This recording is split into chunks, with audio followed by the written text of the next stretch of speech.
Last video में आपने classification का हाफ पार्ट देखा था।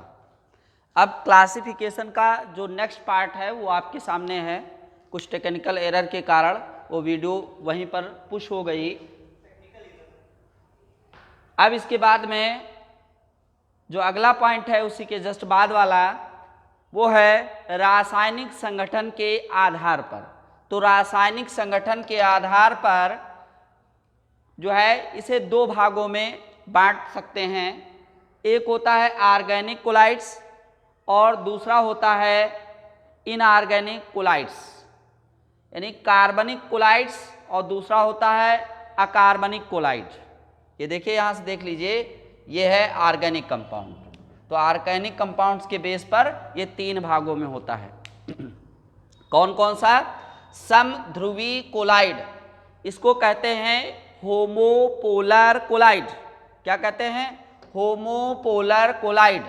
होमोपोलर कोलाइड में क्या होता है, इसमें बेंजीन के विलयन में अगर रबर का विलयन घोल दिया जाए, यानी दोनों एक ही अवस्था में, ऐसा लगे कि एक में मिक्स हो रहे हैं, तो उसे कहते हैं समध्रुवी कोलाइड। मिक्स होने का मतलब समझ गए कि दोनों को अगर ये इसके साथ मिल रहा है तो ऐसा विलयन कैसा हो गया, जिनके मॉलिक्यूलर स्ट्रक्चरल बेस पर जैसे एक दूसरे में घुल गए हों। जैसे कि दूध का एग्जाम्पल, फैट जो होता है वो वाटर के साथ घुला हुआ होता है और घुलने के बाद ये मिल्क का फॉर्मेशन करता है। तो फैट किस फॉर्म में होता है? फैट होता है कोलाइडल फॉर्म में। किस फॉर्म में? कोलाइडल फॉर्म में होता है। तो होमोपोलर कोलाइडल का मीन्स होता है जब एक दूसरे में मिश्रित हो जाएं। अगला होता है जिसे हम कहते हैं विषम ध्रुवी कोलाइड। तो विषम ध्रुवी को कहते हैं हेट्रोपोलर। क्या कहते हैं? हेट्रोपोलर। जब प्रोटीन को किसके साथ घोल दिया जाए, प्रोटीन का जो सॉल्यूशन, ऐसे कर लीजिए, प्रोटीन का जो सॉल्यूशन होगा, प्रोटीन वो कैसा होता है? हेट्रोपोलर होता है, लगभग अमिश्रित स्टेट में होता है। अगला होता है हाइड्रोपोलर। हाइड्रोपोलर का अर्थ होता है, हाइड्रो का मतलब होता है वाटर, यानी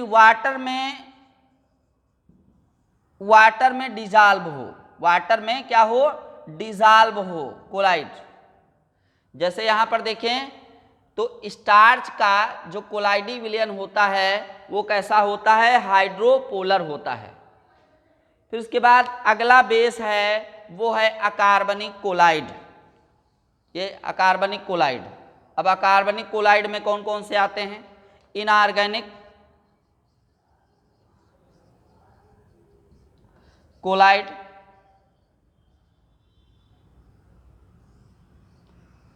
तो इनऑर्गेनिक कोलाइड्स में क्या आते हैं? पहले तो कॉन्सेप्ट आपको आना चाहिए, ऑर्गेनिक किसे कहते हैं और इनऑर्गेनिक किसे कहते हैं।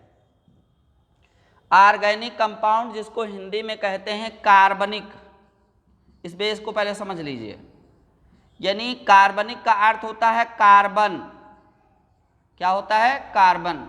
यानी जिन यौगिकों में कार्बन पाया जाता है वे सभी यौगिक कहलाते हैं कार्बनिक, और जिनमें कार्बन नहीं पाया जाता है वे सभी कहते हैं, क्या कहते हैं इसको? इनऑर्गेनिक, अकार्बनिक। शायद ये कॉन्सेप्ट समझ में आ रहा होगा। तो अगला जो है इसका है इनऑर्गेनिक कोलाइडल। तो इनऑर्गेनिक कोलाइड, इसमें क्या होता है, जितने भी मेटल होते हैं, क्योंकि मेटल के साथ कभी कार्बन नहीं है, मेटल नॉर्मली मेटल का जो सॉल्यूशन होगा या नॉन मेटल का जो सॉल्यूशन होगा, ठीक है ना, या इसके ऑक्साइड हों या इसके साल्ट्स हों, लवण हो, क्या हो? लवण, ये सभी अकार्बनिक कोलाइड के अंतर्गत आते हैं। अब हम बात करते हैं सबसे महत्वपूर्ण और बोर्ड के लिए बहुत ज़्यादा आने वाला क्वेश्चन, और वो है अगला पॉइंट क्लासिफिकेशन का, जिसे कहते हैं आधार क्या है इसके क्लासिफिकेशन का। इसके क्लासिफिकेशन का आधार है प्रक्षिप्त प्रवस्था की प्रक्षेपण माध्यम के प्रति बंधुता के आधार पर। यानी क्या हुआ, परिक्षेपण माध्यम में और दूसरा क्या है, परिक्षिप्त प्रवस्था। टर्म समझ लीजिए। तो पहला है कि परिक्षेपण माध्यम और प्रक्षिप्त जो प्रवस्था है उनके बीच में क्या रिलेशन है। या तो कंप्लीटली एक दूसरे में डिजॉल्व हो रहे हैं, या कह सकते हैं ये कंप्लीटली डिजॉल्व नहीं हो रहे हैं। यदि परिक्षेपण माध्यम द्रव है, किस कंडीशन में है, कौन सी स्टेट है, लिक्विड स्टेट है, और प्रक्षिप्त प्रवस्था चाहे वो लिक्विड हो चाहे वो सॉलिड हो, किसी भी अवस्था में हो, अगर वो द्रव के साथ पूर्णतः क्या कर रहा है, मिल रहा है, और मिलने के बाद क्या बनाता है, ठीक है ना, एक कोलाइडल सॉल्यूशन बनाता है। ये कोलाइड है, और ये दोनों मिलकर के क्या बनाएंगे, एक कोलाइडल सॉल्यूशन बनाएगा। और ये सॉल्यूशन कैसा होगा, पूर्णतः द्रव में मिल जाता है। अगर पूर्णतः द्रव में मिल रहा है तो इस प्रकार का जो कोलाइडी सॉल्यूशन आपको मिला बेटा, वो कोलाइडी सॉल्यूशन होता है द्रव स्नेही कोलाइड। यदि आपसे कहा जाए कि द्रव स्नेही कोलाइड क्या होते हैं, तो सिंपली इसकी डेफिनेशन दिया जा सकता है कि वे कोलाइडी कण या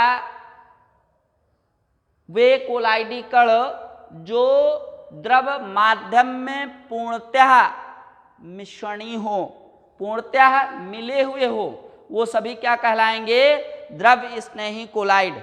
जैसे कि अभी हमने थोड़ी देर पहले मिल्क के बारे में बताया था, तो इसका मिल्क बेस्ट एग्जाम्पल है कि फैट जो होता है वो इनका साइज जो फैट का होता है वो कोलाइडल पार्टिकल का साइज होता है।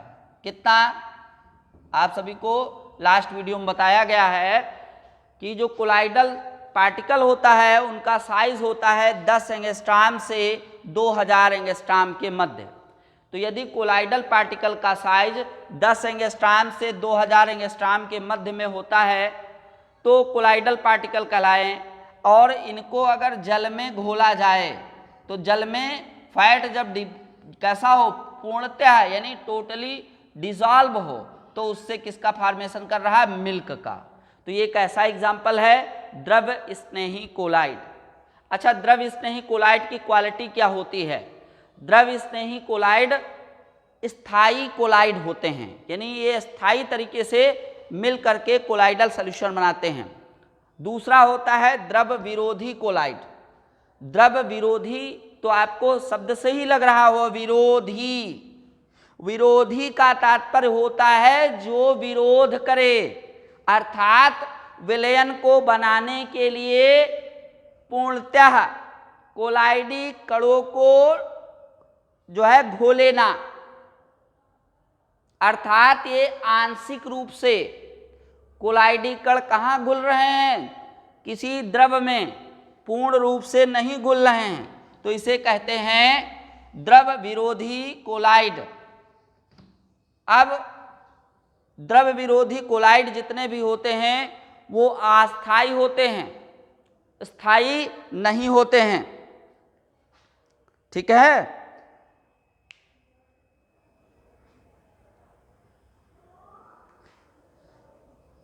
इसके बाद द्रव स्नेही, द्रव विरोधी, ये बेस्ट एग्जाम्पल है, आप इसको देख लीजिएगा, ये बोर्ड के लिए बहुत इंपॉर्टेंट है।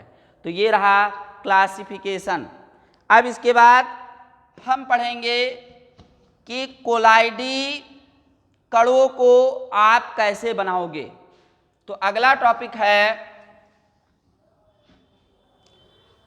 कोलाइडो को बनाने की विधियां क्या है? Method of preparation. Method of preparation किसके method of preparation? Colloidal particle के।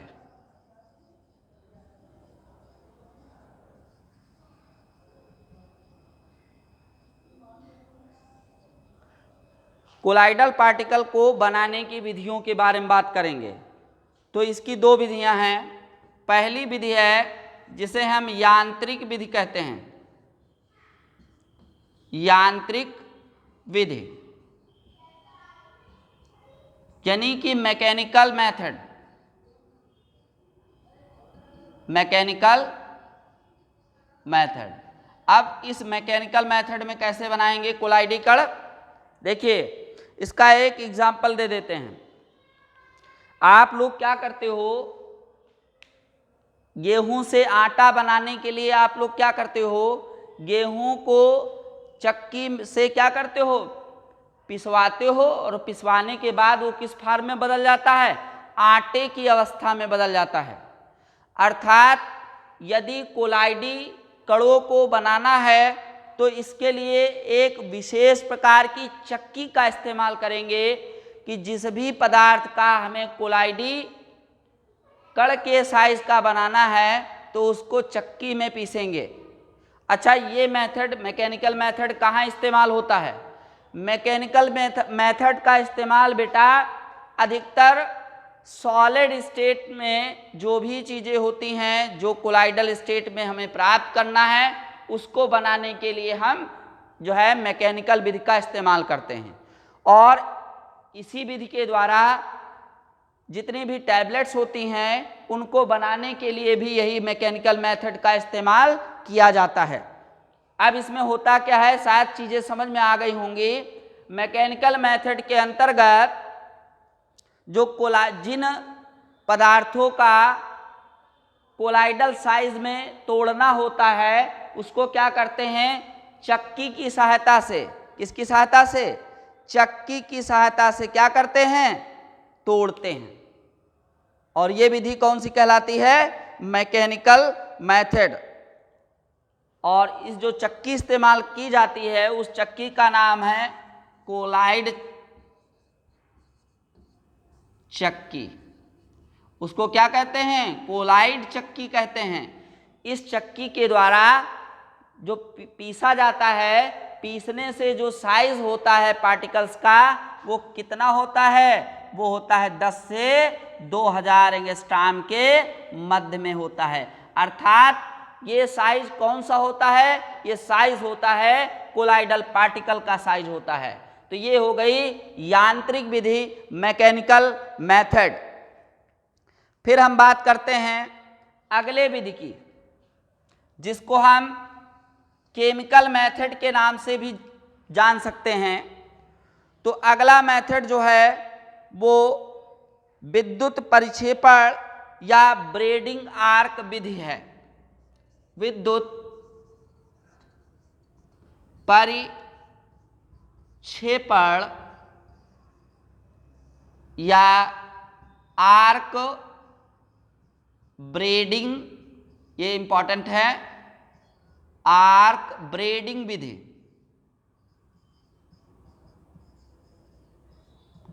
आर्क ब्रेडिंग विधि।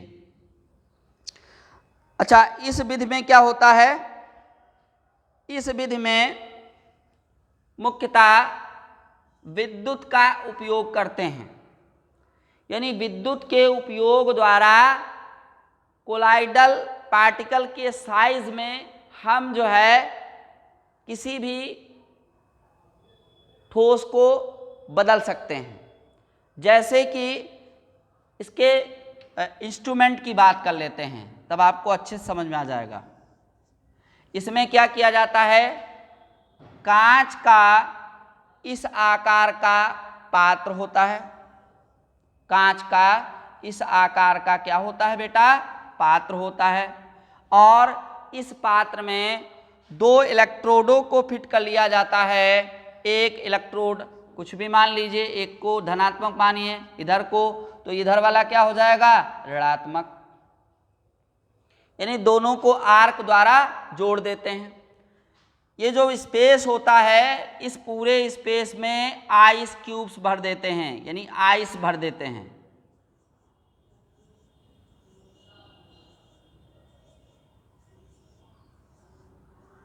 ये पूरे में आइस होती है इस तरीके से, पूरे में आइस भरी होती है। अब इसमें क्या किया जाता है, इसमें एक माध्यम की आवश्यकता होती है धारा को प्रवाहित करने के लिए, तो ये लिक्विड फॉर्म में इसको भर लेते हैं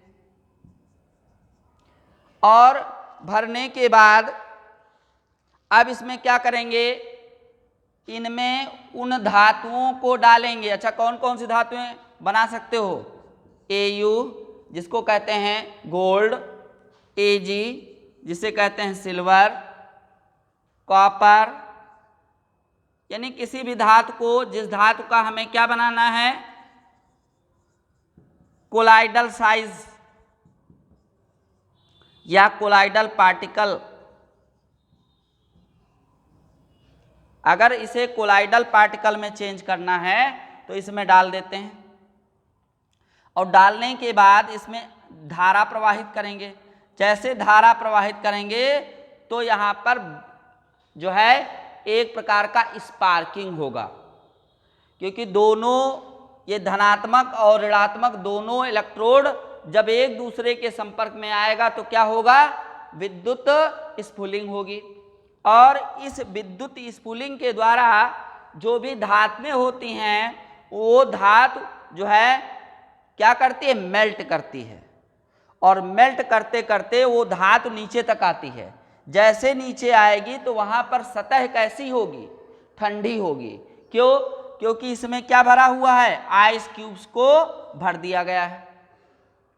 तो जैसे ही सतह पर आएगा ये जो भी मेटल होगा वो किस फॉर्म में यहाँ पर स्टोर हो जाएगा, ठंडा होकर के किस साइज में हो जाएगा, ये कोलाइडल साइज में हो जाएगा, कोलाइडल साइज में बेटा हो जाएगा। शायद समझ में आ रहा, कोलाइडल साइज में होगा। जब कोलाइडल साइज में होगा इस प्रकार हम क्या प्राप्त कर लेते हैं, कोलाइडल साइज के पार्टिकल्स का निर्माण कर लेते हैं, और यह विधि कहलाती है विद्युत परिक्षेपण या आर्क विधि। इसको आर्क विधि, आर्क ब्रेडिंग विधि किसी नाम से पूछा जाए, ये क्वेश्चन का आंसर होता है। ये बनाने की सेकंड विधि है। अगली जो विधि है वो है पेप्टीकरण। पेप्टीकरण, तो पेप्टीकरण का तात्पर्य क्या होता है, देखिए जरा। ये भी जितने भी पॉइंट पढ़ा रहे हैं सब बोर्ड के लिए एकदम पॉइजन है बेटा, जरूर आएगा इनमें से क्वेश्चन, इसलिए मन लगा के एक एक पॉइंट को आप लोग क्या करें, सीखें। इसमें क्या होता है, इसका एक बेस्ट एग्जाम्पल हम आपको देते हैं जो कि दैनिक जीवन में हम लोग इस्तेमाल करते हैं। बहरहाल इससे को रिलेटेड है, इसका एग्जाम्पल नहीं है, इससे संबंधित एग्जाम्पल है जो कि समझाया जा सकता है पेप्टीकरण को। पेप्टीकरण, इसको मोस्ट इंपॉर्टेंट डाल लीजिए। पेप्टीकरण में क्या किया जाता है, जैसे एक एग्जाम्पल हम ले लें। एग्जाम्पल क्या हो सकता है, पेप्टीकरण में आप लोग देखते हैं दूध से दही का निर्माण किया जाता है।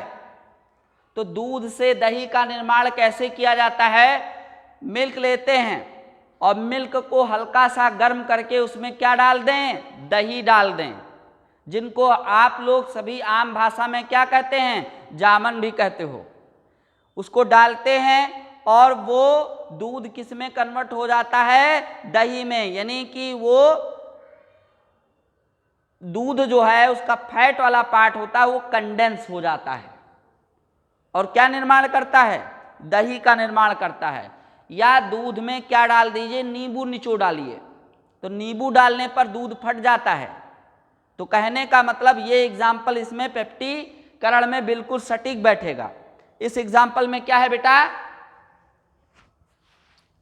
कि कोई ताजा कोई विलयन है, क्या है, ताजा विलयन है, और उस ताजे विलयन में, कैसा विलयन है, ताजा विलयन है, और उस ताजे विलयन में जिससे हमको क्या कराना, अवक्षेप कराना है, यानी ताजा जो विलयन है उसमें कोई ऐसा पदार्थ डाल लें जो इसको किसमें परिवर्तित कर दे, कोलाइडल साइज में परिवर्तित करते, कोलाइडी पार्टिकल में परिवर्तित कर दे। तो इसमें क्या डालते हैं, कोई विद्युत अपघट्य डाल देते हैं, विद्युत अपघट्य डालते हैं। और ये विद्युत अपघट्य क्या करता है, ये विलयन को किसमें तोड़ देता है, कोलाइडल पार्टिकल में, कोलाइडल साइज के पार्टिकल में इसको क्या कर देता है, चेंज कर देता है। अर्थात एग्जाम्पल को इसमें फिट करिए, ये दूध का विलयन है, ये एग्जाम्पल नहीं है, बट इसको एग्जाम्पल की तरीके से देखेंगे अगर मिल्क को एग्जाम्पल मान करके, तो इसे बहुत अच्छी तरीके से समझा जा सकता है, आपको डाउट नहीं होगा। कोई ताजा विलयन है और उस ताजा विलयन में यानी कि दूध है, मिल्क है, और मिल्क में हमने क्या यूज कर लिया, लेमन यूज कर लिया, क्या यूज किया, लेमन यूज किया। तो इसमें क्या होगा, ये इसको कन्वर्ट कर देगा किसमें बेटा, कर्ड में, इसको कर्ड में परिवर्तित कर देगा।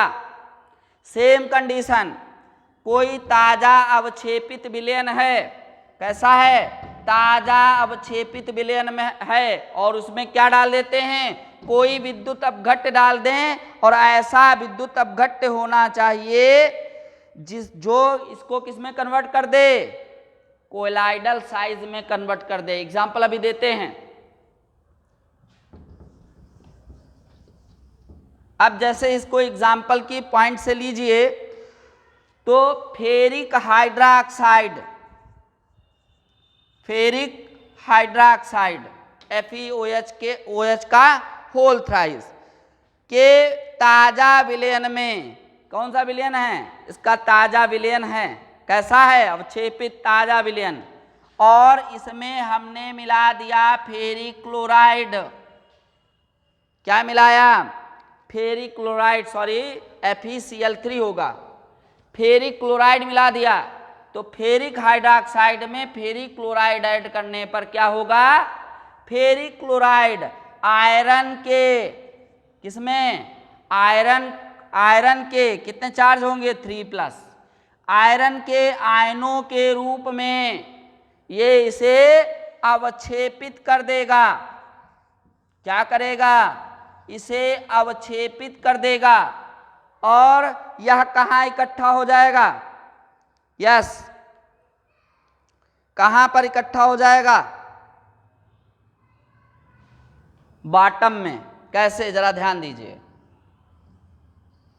और जो अवक्षेपित हो जाएगा वो कैसा कलर का होता है, रेड कलर का, लाल रंग का।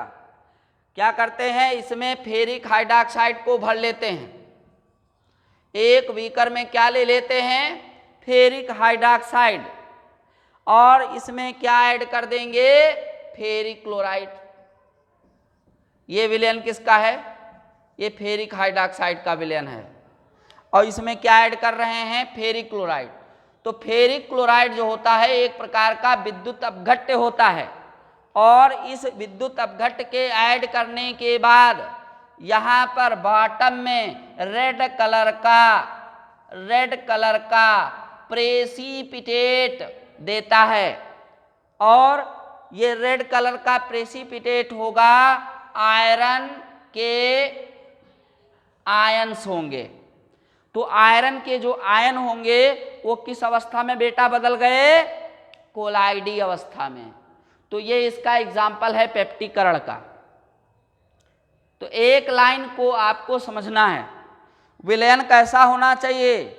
ताजा अवक्षेप, ऐसा लिख लो या अवक्षेपित कह लो। ताजा अवक्षेपित विलयन है और उसमें कोई विद्युत अपघट्य डाल रहे हैं, तो डालने पर विद्युत अपघट्य क्या करेगा? ताजा अवक्षेपित विलयन को उसके आयनों में तोड़ देगा और वो आयनों का साइज कैसा है? कोलाइडल पार्टिकल के साइज जैसा है। तो ये कैसा हुआ? ये हुआ कोलाइडी कणों को निर्माण करने का मेथड। फिर उसके बाद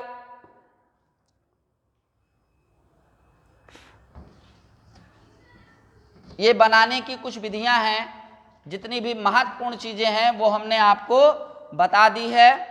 इसके बाद अगली जो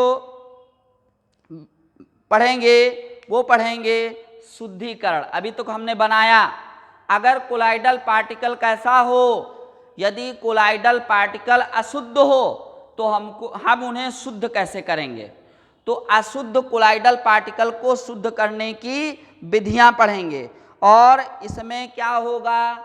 इसमें महत्वपूर्ण जो टॉपिक होते हैं उनको हम लोग यहाँ स्टडी करेंगे, क्योंकि बोर्ड के लिए समय कम है और कम समय के साथ में वैसी ही तैयारी करनी है जिसमें आपका भला हो।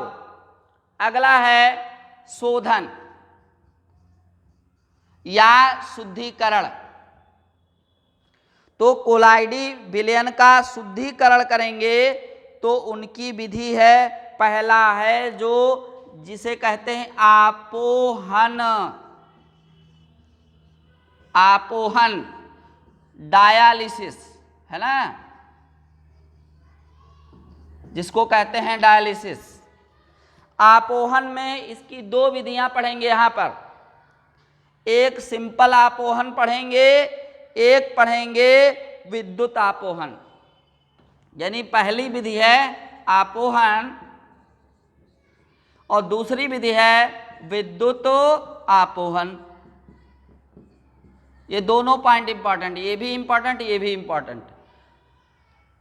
पहली विधि जो आपोहन की विधि है वो ग्राहम के नियम के अनुसार ही बनाई गई, इसलिए ये सिंपल विधि है आपोहन की। इसमें क्या किया जाता है? ग्राहम का प्रिंसिपल यूज किया जाएगा। ग्राहम साहब क्या कहते थे कि यदि किसी, जैसे छन्नी वाला एग्जाम्पल दिया था, अगर हम ग्राहम के नियम की बात करें कि कोई चर्म पात्र है, मान लीजिए ऐसे बना लीजिए, कोई चर्म पात्र है और चर्म पात्र में क्या किया गया? अशुद्ध विलयन को भर दिया गया। ग्राहम का कॉन्सेप्ट क्या कहता है कि जो चर्म पात्र से ना छने, जो चर्म पात्र से ना छने, उन्हें क्या कहते हैं? कोलाइड कहते हैं। उसी के कॉन्सेप्ट के आधार पर शोधन या शुद्धिकरण की पहली विधि है जिसको कहते हैं आपोहन। इसमें क्या करते हैं? एक कांच की नली लेते हैं और जिसके नीचे की ओर इसे चर्म पात्र से बांध देते हैं। किससे बांध देते हैं? चर्म पात्र से। और इस चर्म पात्र में नली की, कांच की नली की सहायता से अशुद्ध विलयन को भर देते हैं और इस विलयन को एक पानी से भरे हुए बीकर में रखते हैं, जिस प्रकार चित्र में दिखाया गया, दर्शाया गया। और इधर से जल को प्रवाहित करने के लिए एक नली को लगा देते हैं और एक्स्ट्रा जल बाहर जाए इसके लिए एक और नली लगा देते हैं। अब कंडीशन क्या होगी? यहाँ पर अशुद्ध कोलाइडल विलयन है, तो अशुद्ध कोलाइडल विलयन है। ऐसी स्थिति में मान लीजिए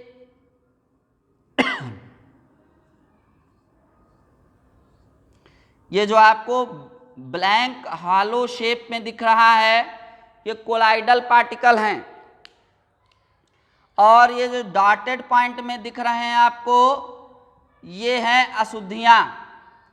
तो होता क्या है, चर्म पात्र से जो अशुद्धियां होती हैं वो छन जाती हैं और ये जल में आ जाती हैं।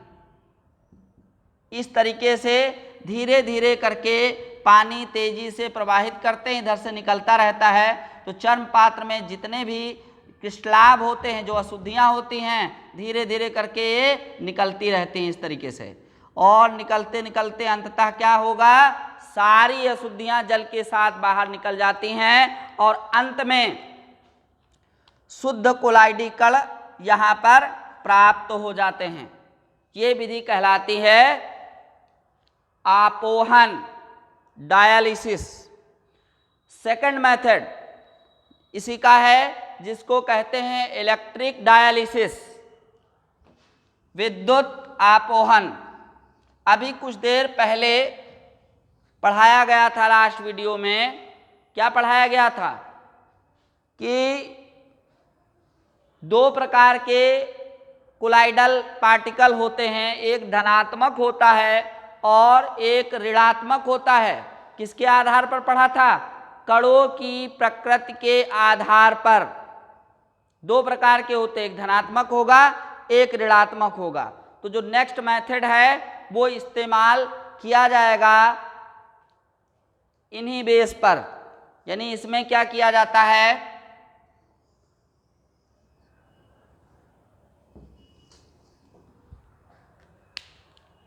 एक इंस्ट्रूमेंट बना लेते हैं और इस इंस्ट्रूमेंट में क्या करते हैं, देख लीजिए, बहुत ही आसानी से आपको समझना है, कोई भी कठिन चीज नहीं है।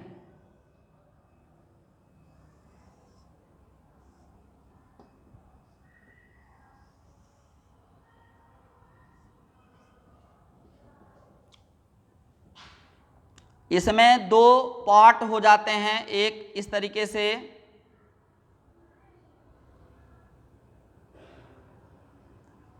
ये चर्म पात्र से एक झिल्ली बना देते हैं, एक इधर बना देते हैं।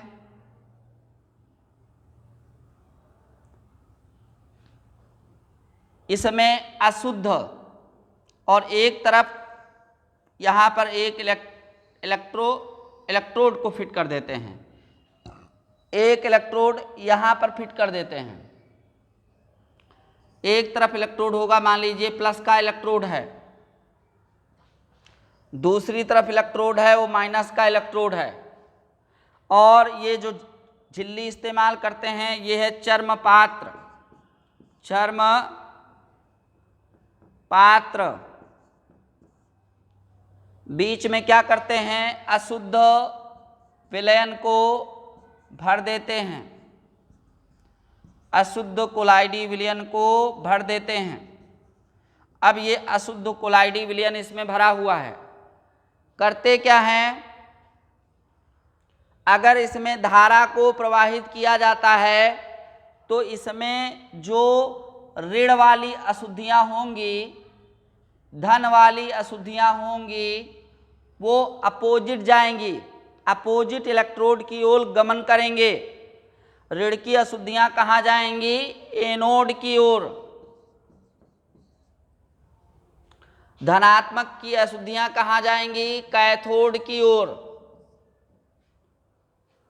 अब ये बाहर निकलना शुरू हो जाएंगी, तो ऋण वाली जितनी अशुद्धियां धन के पास और धन वाली जितनी अशुद्धियां बच्चे वो ऋण के पास में।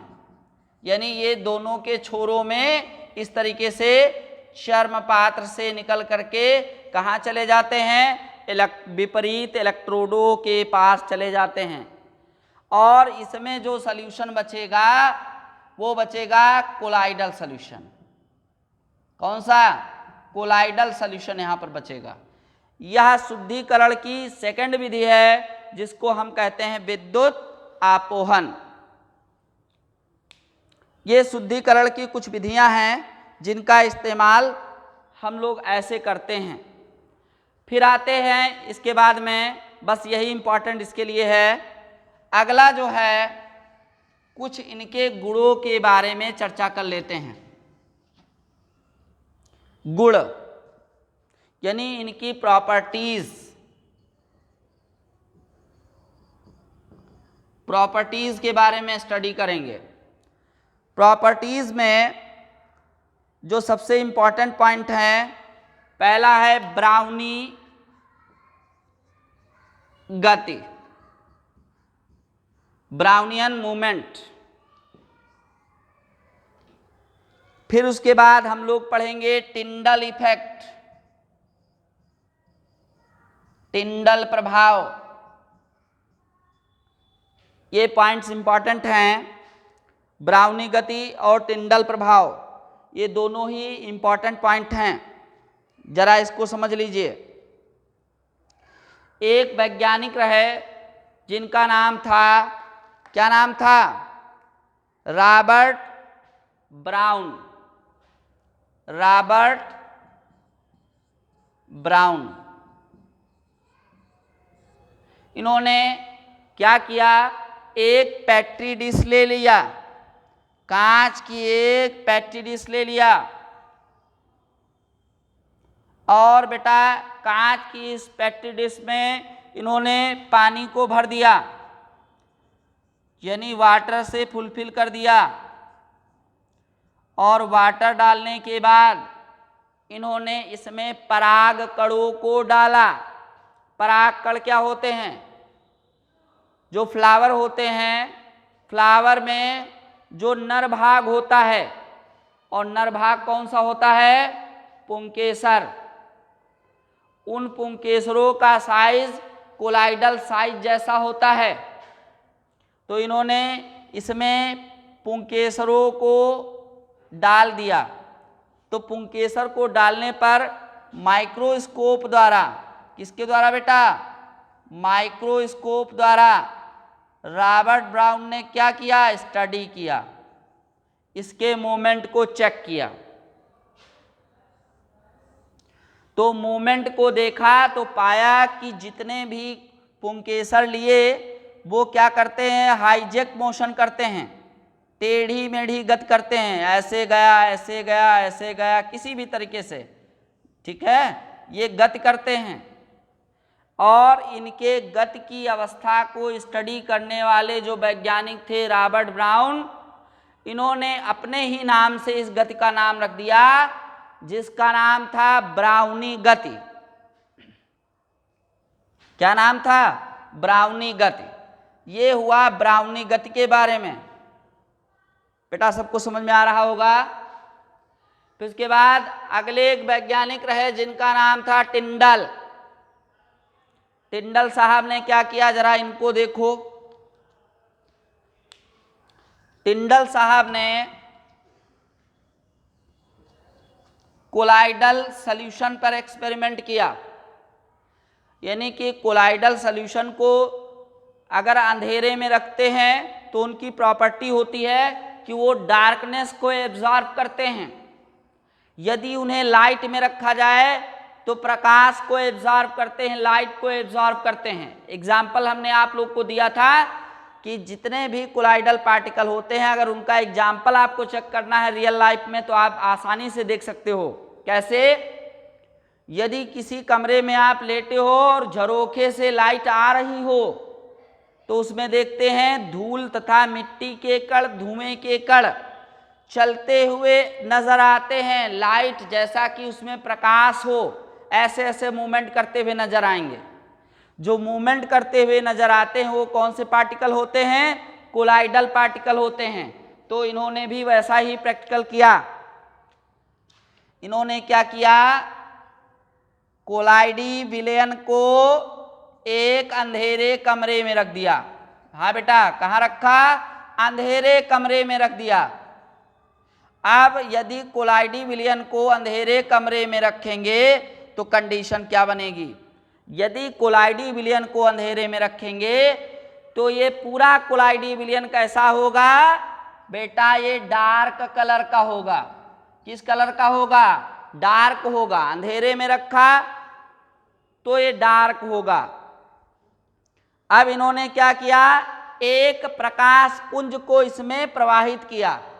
प्रकाश पुंज का तात्पर्य क्या होता है?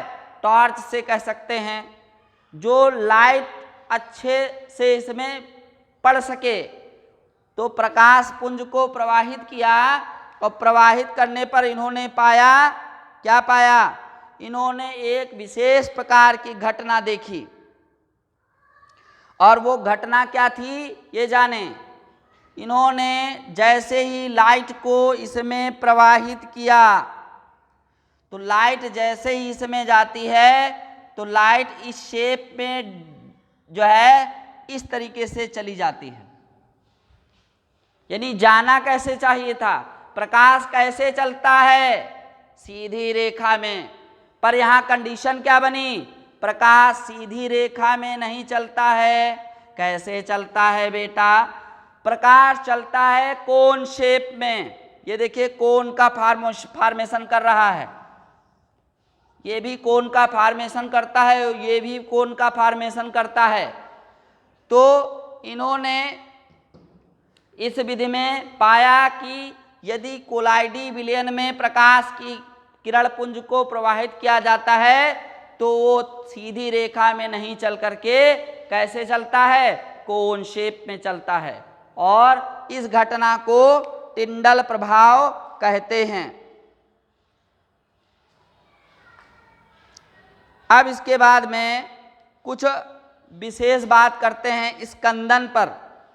छोटे छोटे टॉपिक हैं। स्कंदन, कागुलेशन,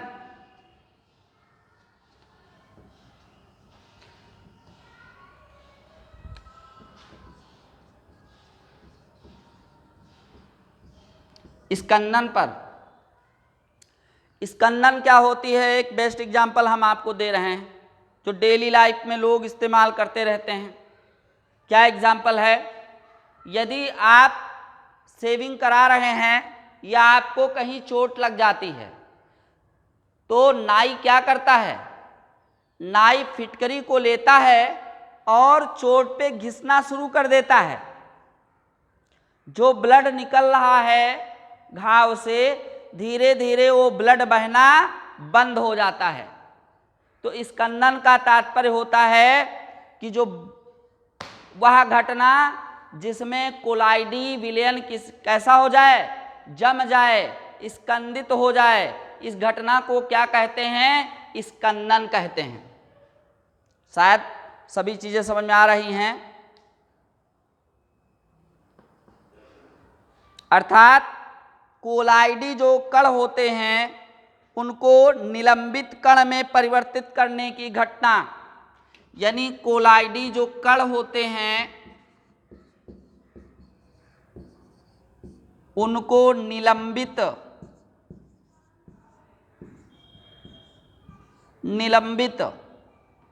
करने की जो घटना होती है, कोलाइडी कणों को निलंबित का अर्थ होता है जमाना, कागुलेशन करना। यानी कोलाइडी कणों को किसी माध्यम के द्वारा निलंबित करने की, जमाने की क्रिया को स्कंदन कहते हैं। एग्जाम्पल हमने वो दे दिया है क्योंकि रुधिर क्या होता है? रुधिर एक प्रकार का कोलाइडी सॉल्यूशन होता है। कैसा सॉल्यूशन होता है? कोलाइडी सॉल्यूशन होता है। जैसे ही फिटकरी लगाएंगे ये कागुलेट हो जाता है और इस प्रकार ये स्कंदन की प्रक्रिया करता है।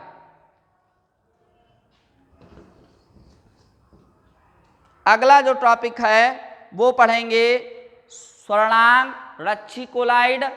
ठीक है ना? स्वर्णांक या रच्छी कोलाइड। तो इसके लिए नेक्स्ट वीडियो में हम लोग बचे हुए पार्ट को समाप्त कर लेंगे। एक वीडियो में सारा समाप्त हो जाएगा।